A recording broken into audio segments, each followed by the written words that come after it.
May gusto lang po akong ipahiwatig or malaman yung lahat na totoo po yung tungkol po dun sa nag-viral po na video na isa pong lalaki na naka-Hilux na Toyotang puti. Opo, kapatid ko po yun, nag-viral siya. Galing, no? Ano po, galing.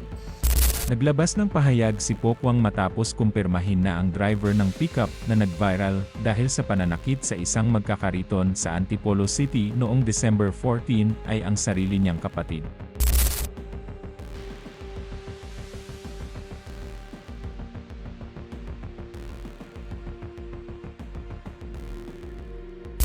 Humingi ng taos-pusong paumanhin ang aktres at TV host sa ama at sa menor de edad na batang nasangkot sa insidente. Ngunit mariin niyang iginiit na hindi niya kailanman kinukonsinti ang anumang uri ng karahasan at malinaw na hindi siya sang-ayon sa ginawa ng kanyang kapatid. Paalala lang po na ang kasalanan po ni Pedro ay hindi po pwedeng maging kasalanan ni Juan. Maaaring pong isa kami na apelido, pero hindi naman po kami pareho lagi ng pag-iisip at ng mga gawain araw-araw. Ako po humihingi ng dispensa doon po sa kanyang nakaalitan. Sa kumalat na video online, makikita ang isang puting Toyota Hilux na minamaneho ng kapatid ni Pokwang na pasigaw at marahas na hinarap ang isang ama na nagtutulak ng kariton kasama ang kanyang anak. Ayon sa mga saksi, nagsimula ang gulo matapos masagi umano ng kariton ang sasakyan. Dahil sa takot, nalaglag ang bata at humagulgol sa pag-iyak habang binatukan pa ng driver ang ama. Nang mapansin na may kumukuha ng video, agad na umalis ang pickup driver, iniwan ang mag-ama na labis na nanginginig sa takot at emosyon.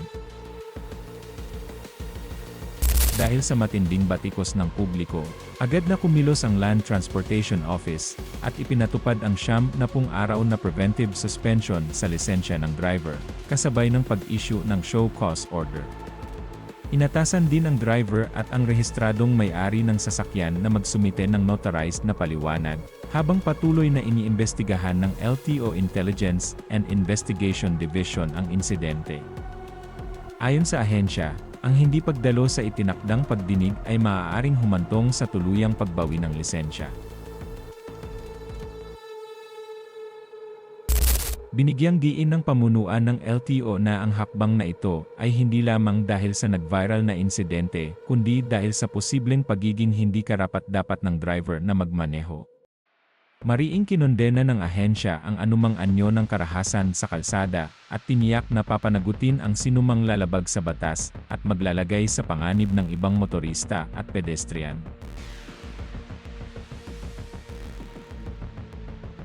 Samantala, nilinaw ni Pokwang ang panig ng kanilang pamilya at hiniling sa publiko na maging responsable sa pagbabahagi ng impormasyon at larawan online, lalo na ang may kinalaman sa pamilya. Habang nagpapatuloy ang investigasyon, tiniyak ng LTO na bibigyan ng hustisya ang ama at ang batang biktima ng insidente. Paalala ko lang din po dun sa mga nag-post pa ng paulit-ulit ng mukha ng buong pamilya ko. May tinatawag po tayong cyberbullying and cyber libel.